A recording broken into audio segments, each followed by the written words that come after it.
안녕하세요. 오늘은 평범한 아파트 천장에서 시작된, 그러나 결코 평범하지 않았던 황혼의 사랑 이야기를 들려드리려 합니다. 밤마다 울려 퍼지던 발자국 소리. 그건 처음엔 참을 수 없는 소음이었습니다. 하지만 시간이 흐르자 그 소리는 내 심장 깊은 곳을 두드리는 울림으로 바뀌었습니다. 층간소음 갈등으로 시작된 이웃과의 악연. 그러나 그 끝에는 예상치 못한 황혼의 뜨거운 사랑이 기다리고 있었습니다. 외로움과 갈등, 세상의 시선 속에서 결국 우리는 사랑을 택했습니다. 이제 그 이야기를 시작합니다. 그날 밤 또다시 천장에서 쿵쿵거리는 소리에 눈이 번쩍 떠졌다. 한 번, 두 번, 그리고 세 번. 리듬을 가진 듯 반복되는 소리가 내 머리 위를 두드렸다. 침대가 미세하게 흔들리고 벽이 함께 울렸다. 심장은 두근거렸고 귀까지 울려왔다. 나는 이불을 움켜쥔 채 이를 악물었다. 몇 달째였다. 밤마다 이어지는 발자국 소리와 가구 끄는 소리. 윗집 남자의 존재는 내 일상을 송두리째 흔들어 놓았다. 처음엔 참으려 했다. 층간소음이 어디 한두 집 문제인가. 그러나 한두 번은 참을 수 있어도 몇 달이 반복되면 참을 수 없는 고통이 된다. 나는 이미 지쳐 있었다. 숨은 얕아졌고 입술은 바싹 말랐다. 분노와 피곤이 동시에 몰려와 온몸이 떨렸다. 이제 그만하자. 나는 혼잣말을 내뱉으며 자리에서 벌떡 일어났다. 우산을 움켜쥐었다. 시간은 새벽 1시를 넘어가고 있었지만 개의치 않았다. 어차피 이대로는 잠들 수 없었다. 복도로 나서자 찬 공기가 얼굴을 때렸다. 심장은 덜컥거렸고 발걸음은 무겁게 울렸다. 계단을 올라가며 나는 속으로 수십 번 다짐했다. 오늘만큼은 분명하게 말해야 한다. 더는 못 참는다고. 이건 소음이 아니라 폭력이라고. 띵동. 초인종이 울리고 잠시 후 문이 열렸다. 촛불 하나가 어둠 속에서 흔들렸다. 그 불빛에 드러난 얼굴은 깊은 주름과 쉰 목소리로 가득했다. 그는 무뚝뚝하게 물었다. 또 오셨군요. 나는 차갑게 대꾸했다. 네, 또 왔습니다. 목소리는 이미 화로 달궈져 있었다. 밤마다 쿵쿵거리면 저는 어떻게 살라는 겁니까? 이건 생활소음이 아니라 폭력에 가깝습니다. 그는 미간을 찌푸리며 낮게 말했다. 현관문 3개 닫으시는 거 저도 다 들립니다. 그 소리에 몇 번이고 놀랍니다. 숨이 턱 막혔다. 그의 말은 거짓이 아니었다. 분노에 문을 3개 닫은 적이 분명히 있었다. 그러나 물러설 수는 없었다. 그래도 윗집이 더 심합니다. 아랫집은 위층 소리에 늘 흔들립니다. 그는 고개를 숙인 채 한숨을 내쉬었다. 맞습니다. 제 잘못도 있겠죠. 하지만 말을 멈추고 이윽고 내 눈을 똑바로 바라보았다. 사람이 혼자 살다 보면 발걸음이 더 무겁게 울리는 법입니다. 순간 가슴이 철렁 내려앉았다. 혼자 산다. 그 말은 나에게도 낯설지 않았다. 나 역시 10년 넘게 홀로 살아왔다. 그의 말은 내 고독의 문을 열어젖히는 것 같았다. 그러나 나는 곧 표정을 굳혔다. 사정을 알겠지만 저는 더는 못 참습니다. 그때 복도 끝에서 발소리가 다가왔다. 관리사무소 직원이었다. 피곤에 찌든 얼굴로 우리를 보며 말했다. 두 분 또 민원 들어왔습니다. 이제 좀 서로 양보 좀 하시죠. 함께 사는 건데. 우리는 억지로 직원 앞에 앉았다. 작은 책상 위 낡은 형광등이 깜빡이며 우리 얼굴을 비췄다. 나는 팔짱을 끼고 고개를 돌렸고 그는 두 손을 깍지 낀 채 깊은 한숨만 내쉬었다. 나는 낮게 중얼거렸다. 이런 데까지 끌려오게 될 줄은 몰랐네요. 그가 씁쓸하게 웃었다.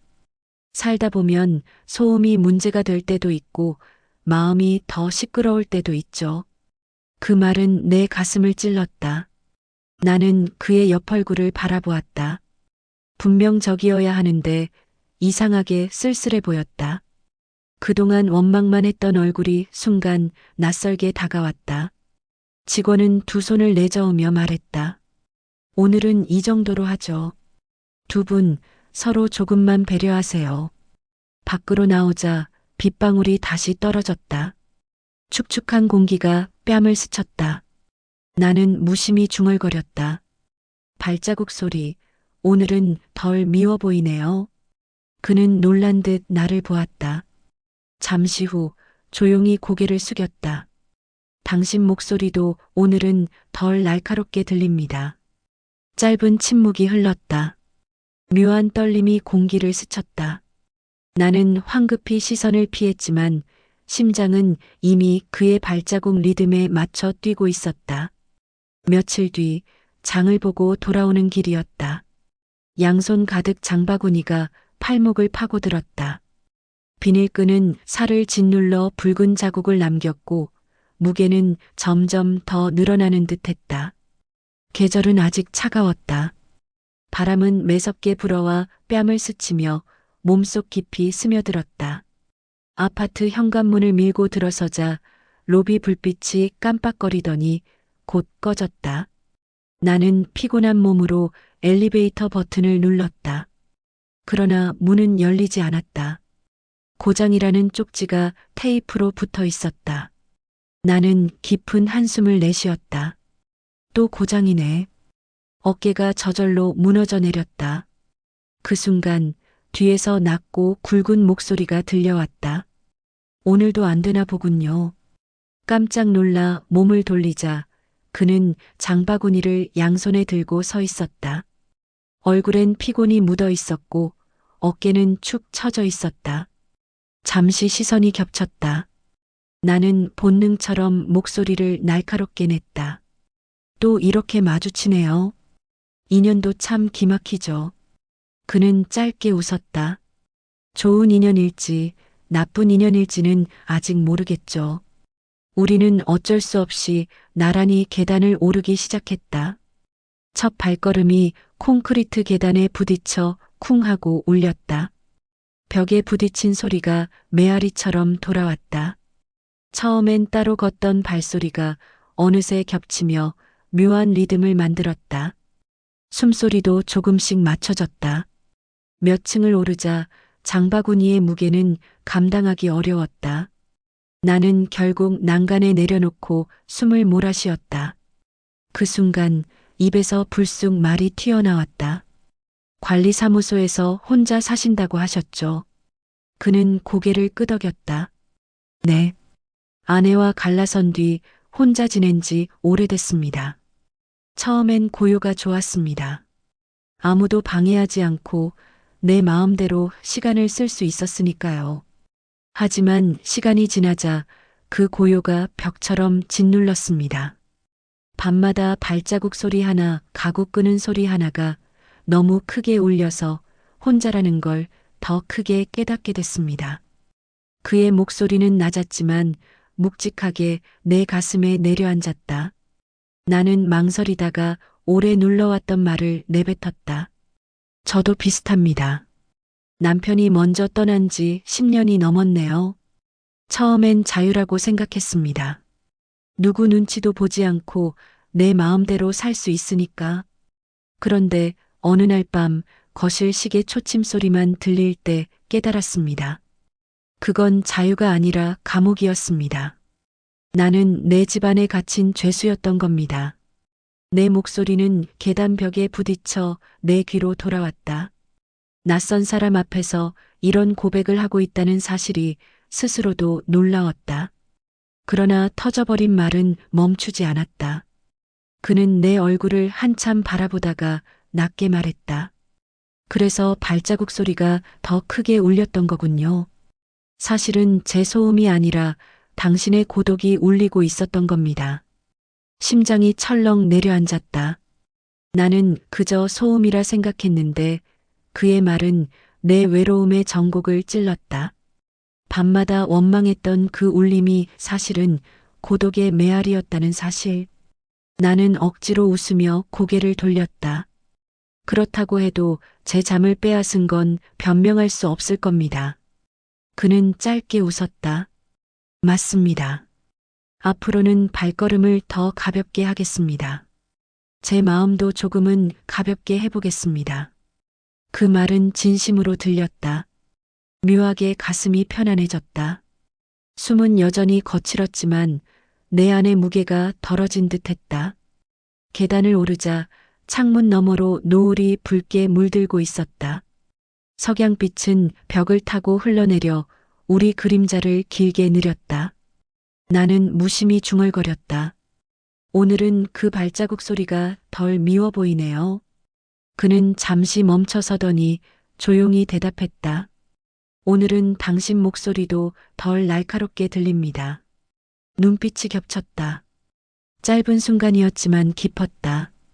공기는 알 수 없는 온기로 물들었다. 나는 황급히 시선을 돌렸지만 이미 깨달았다. 이 사람과 나 사이에 작은 틈이 생겼고 그 틈으로 온기가 스며들고 있다는 것을. 며칠 뒤 현관 앞 바닥이 흥건히 젖어 있었다.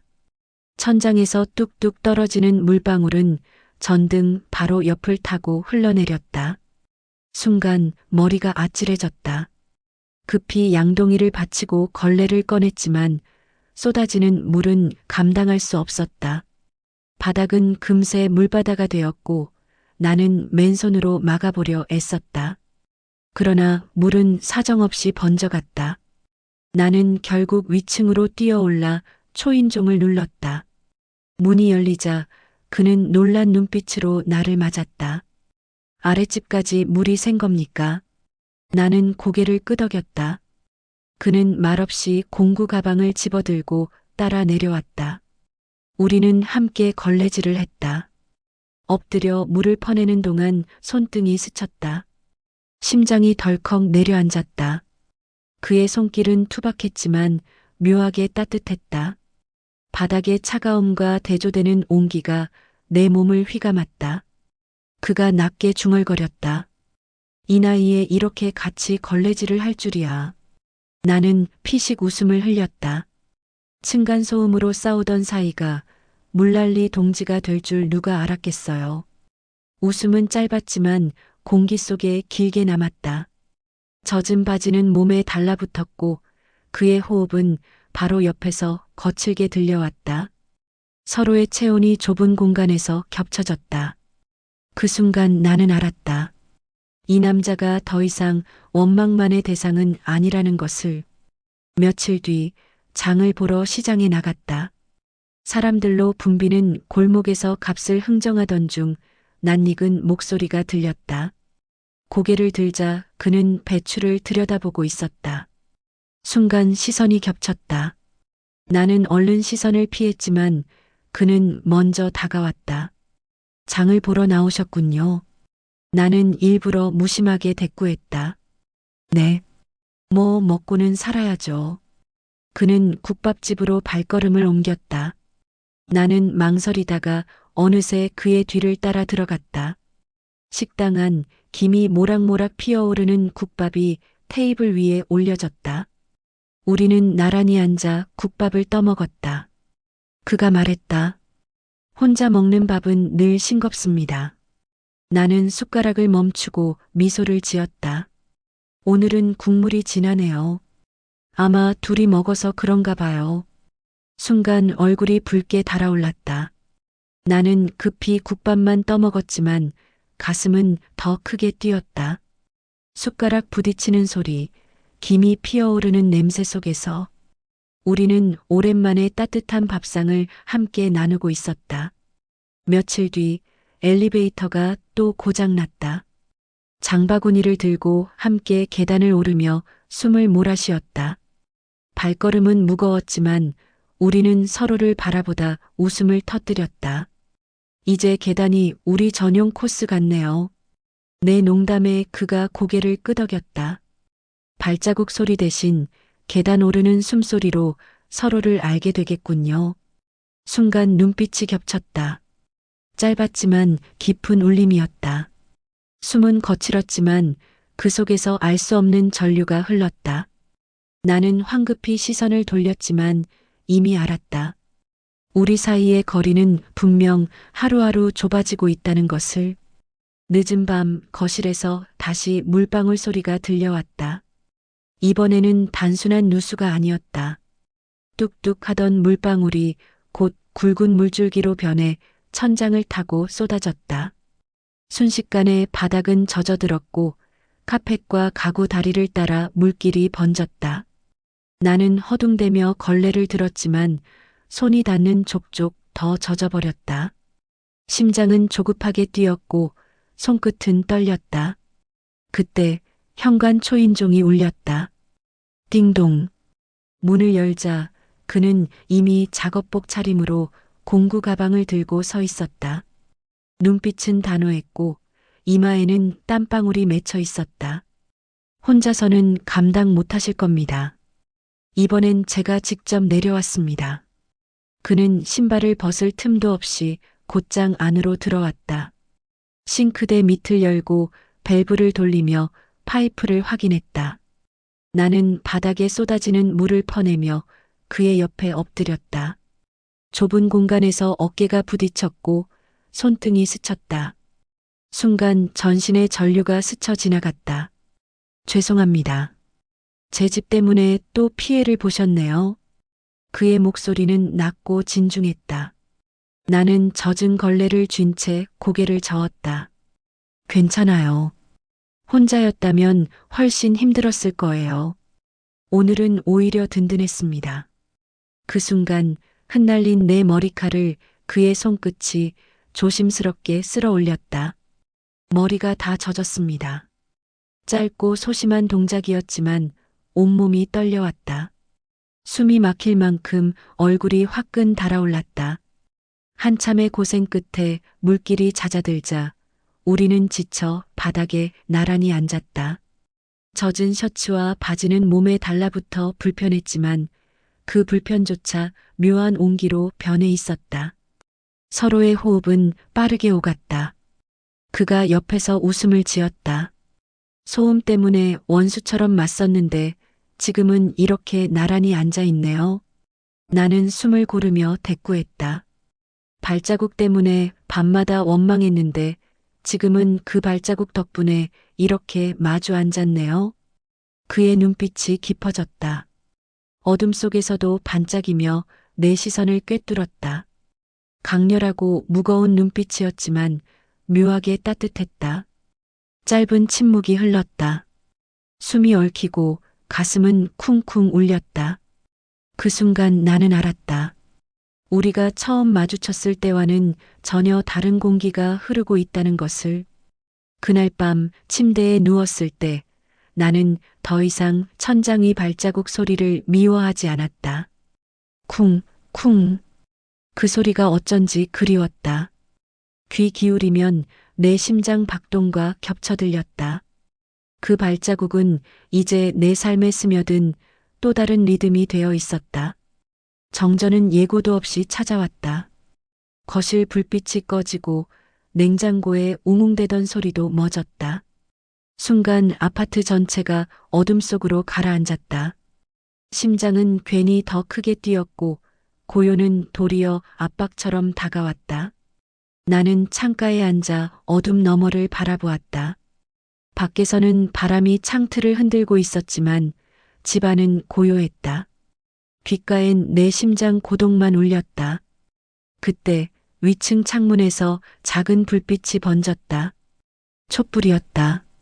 흔들리는 불꽃은 낯선 신호처럼 어둠 속을 가르고 있었다. 나는 알 수 없는 힘에 이끌려 계단을 올랐다. 띵동. 문이 열리자 그는 촛불을 들고 서 있었다. 불빛이 그의 얼굴을 타고 흘러내렸다. 낯익은 얼굴이었지만 지금은 전혀 다른 남자로 보였다. 어둠 속 붉은 빛에 물든 눈빛은 깊고 뜨거웠다. 혼자 계시면 더 무서울 겁니다. 들어오시죠. 그의 목소리는 낮고 단단했다. 나는 잠시 머뭇거리다 발을 들여놓았다. 탁자 위에는 와인 한 병과 2개의 잔이 놓여 있었다. 촛불은 일렁이며 벽에 그림자를 춤추게 했다. 세상은 사라지고 오직 우리 둘만 남은 듯 했다. 그는 와인을 따랐다. 잔이 부딪히며 맑은 소리가 울렸다. 와인은 붉은 빛으로 촛불을 머금고 있었다. 나는 잔을 들어 한 모금 삼켰다. 뜨겁고 쌉쌀한 액체가 목을 타고 내려가자 온몸이 데워졌다. 혀끝에 남은 씁쓸한 달콤함은 오히려 갈망을 자극했다. 그의 손등이 내 손을 덮었다. 순간 전류가 번개처럼 흘렀다. 피부가 불에 닿은 듯 화끈 달아올랐다. 나는 고개를 들어 그의 눈을 마주했다. 깊고 검은 눈빛이 촛불에 반사되어 불길처럼 흔들렸다. 숨이 막힐 만큼 강렬했다. 입술이 닿았다. 처음엔 조심스러웠지만 눌러왔던 갈망은 금세 폭발했다. 나는 그의 목을 감쌌고 그는 내 허리를 강하게 끌어당겼다. 몸과 몸이 부딪히자 촛불이 위태롭게 흔들렸다. 그의 숨결이 목선을 따라 흘렀다.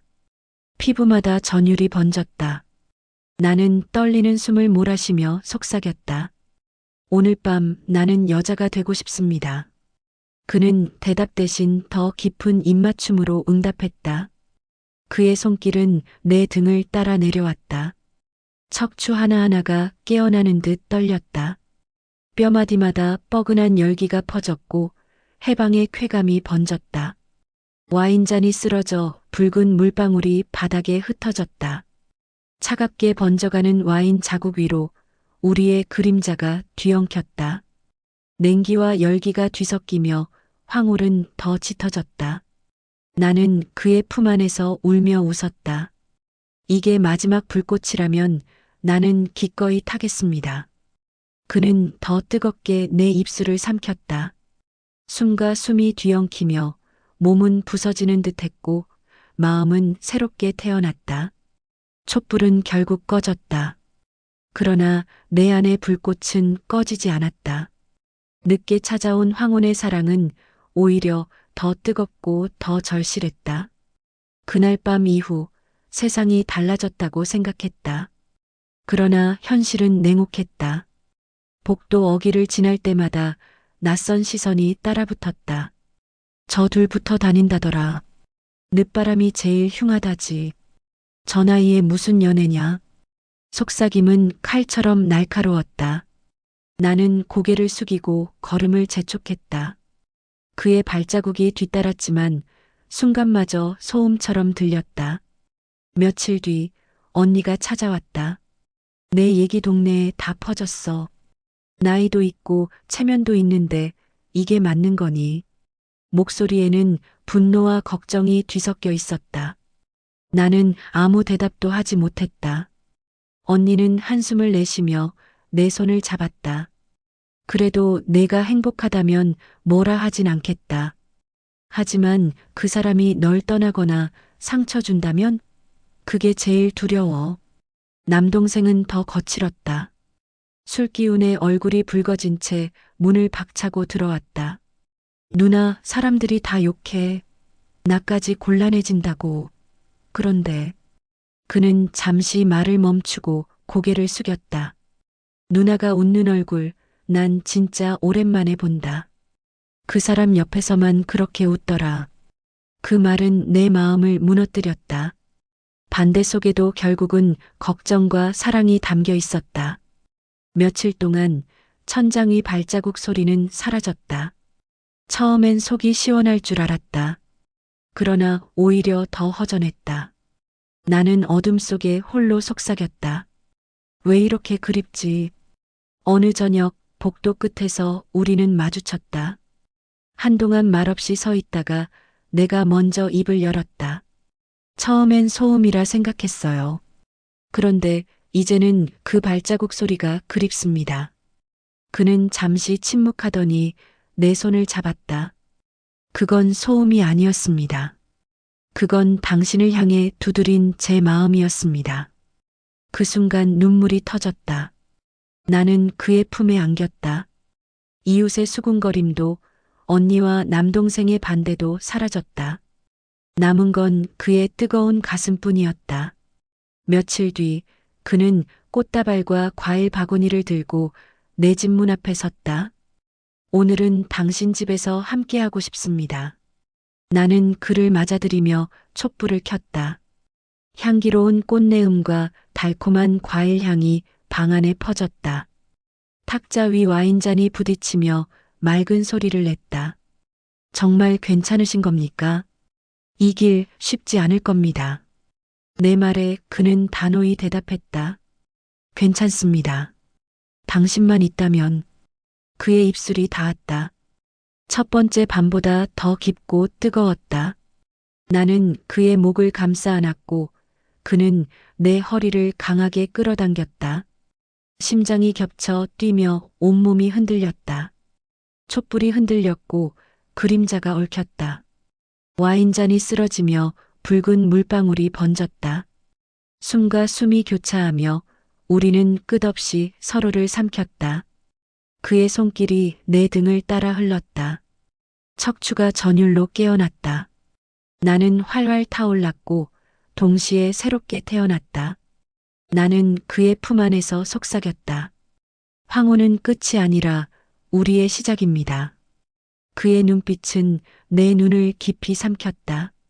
그리고 나는 알았다. 내 집안에 울린 발자국 소리는 더 이상 소음이 아니었다. 그것은 우리 둘의 심장 박동이었다. 촛불은 꺼져도 불꽃은 사라지지 않았다. 발자국 소리로 시작된 원망은 이제 내 삶의 마지막 노래가 되었다. 황혼은 끝이 아니었다. 우리의 사랑은 지금도 여전히 뜨겁게 타오르고 있었다.